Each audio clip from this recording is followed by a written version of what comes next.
हालत चोट की तू खत्ता जगह छुए ठोपे ठोपे पानी अब देह बनू ना।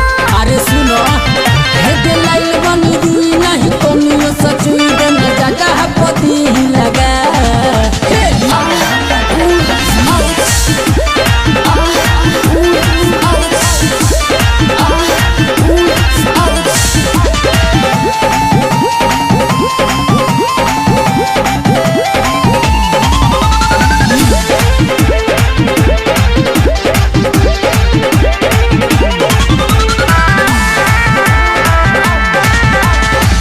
तनियाबो ना हमें पगलाबो करो तो बड़ी मन बबी घगरी उठाबो।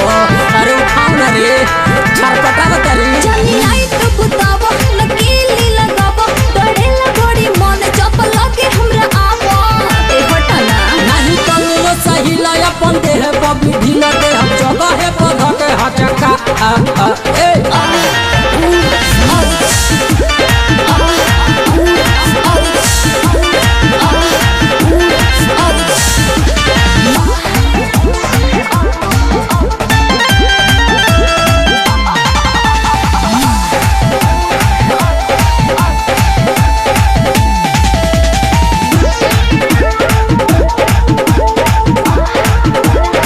बड़ी मन सुना करे रहना ऐसे खड़े जवानी तोहर देखी हमर जीवा हरे। अरे बैठ ना रे